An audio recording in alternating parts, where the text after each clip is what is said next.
Well, let's have a look at now the pencil tool. And you'll find your pencil tool directly underneath your magic wand. If you notice in your pencil tool, you'll have a little triangle on your bottom right hand corner. Again, that indicates as your flyout. Let's hold the mouse button down and have a look at some of the options that we can, or selections we can use for the pencil tool. The first one we see is the freehand tool. Uh, we'll go through that. And a Bezier tool, another common tool that we'll use. Now, most of these tools inside here, we won't be talking about them. I'll show you some of them, and probably the most common tools that you'll be using will be the freehand, Bezier, and maybe the polyline tool. So next we have the artistic media tool, the pen tool, polyline tool, and three-point curve, these interactive connector tool, or the dimensioning tool. Uh, there are specific pen tool functions. Again, depending on your needs and what you want to use it, you may use these ones, but for the most part we'll just focus on just a couple of these. So let's just start off with the freehand tool. The freehand tool is obviously it's one of CorelDRAW's, or the pencil tools, it's featured because you're drawing with it.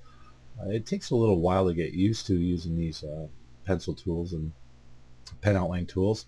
But to start off by is if you actually click on anywhere on the screen, you'll notice that the line will follow the cursor. Imagine if it was like a rubber band, you attached it on a table, and now you're just kind of stretching it and moving it around. You click anywhere on the screen and it will set a point. Now let's just examine the segment or line right here, and every line that we create will have nodes. There's one at the beginning and one at the end.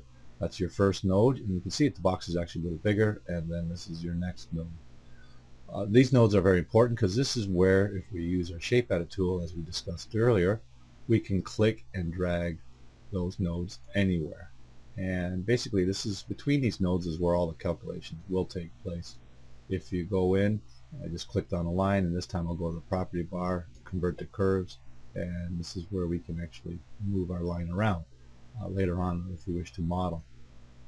Now there's certain functions and things with the freehand tool. So like I stated earlier, click to set. You notice that it released itself, and I can go back and click on another line and just continuously clicking on these lines. There's excuse me, there's a few things that you do want to watch out for when you're working with the so-called freehand tool, especially with the lines. Here's another little trick I might have not mentioned earlier. If you double click on the pick tool, it will select everything on your screen, and you can actually do a quick delete. So if I hold my finger down on a mouse button, it allows us to draw in a freehand fashion. So we can draw a straight line, or we can click and drag. And the clicking and dragging gives us that freehand action.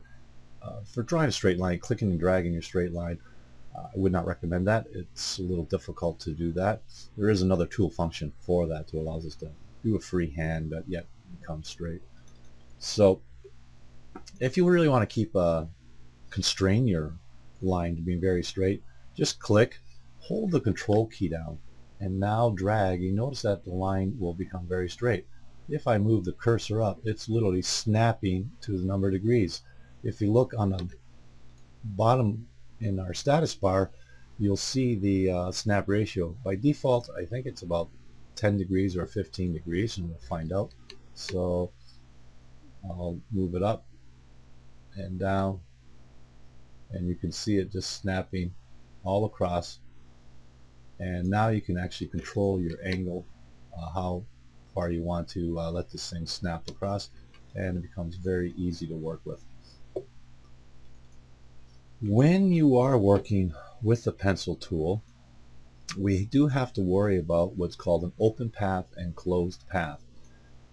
This is very important. If I go like this, I'll move this up like that. Now I really want to fill inside this box. We cannot fill it because the path is literally open, even though it looks like we can fill it inside and opposed to our vector-based graphics. If you used a fill, it would fill in here, and with CorelDRAW we can't. We literally would have to make sure that all the nodes are attached. Now, to attach these nodes to these lines, it's a bit of a procedure, and if you do have an open path and you want to now attach it, and especially in a case like this, you're better off starting again and trying to do it the right way the first time. This time I'm going to click, and I'm going to make sure that when I do set and click, I'm going to literally click on a node, and I'm going to make sure you can see the cursor change, and it indicates we're over our node, and I will now attach these lines over each of the nodes, and now I will fill it. So this is one of the most important things that you do have to watch out for, is making sure you do not have an open path. And you can see it right here by hitting F9. We go to full screen. So that is using our Freehand tool. Let's have a look at our next tool, Bezier tool. One of my favorite tools. This one is a little different technique. I'm going to go click on the screen, and now I'm going to click anywhere else, and then I'm going to click and drag. And you can see what the Bezier tool does is it allows us to actually curve, and I have a little bit more control of how to outline a shape or start to draw and anything else. And again, I want to make sure this is not an open path. I'll end right at the beginning node, and now you can actually fill it.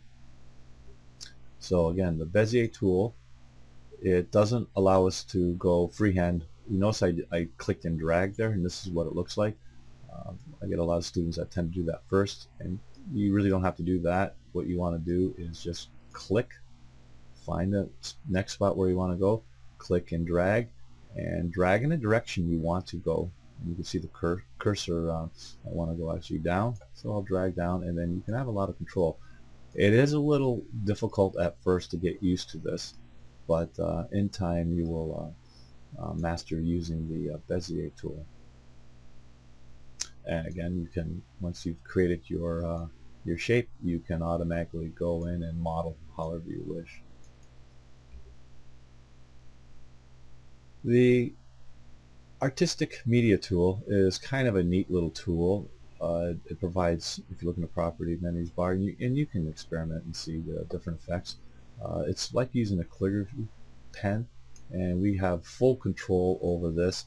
And this is kind of a nice little item where you can draw, again, mastering the shapes, and we have a whole selection of quills, if you will, of how you want this to look.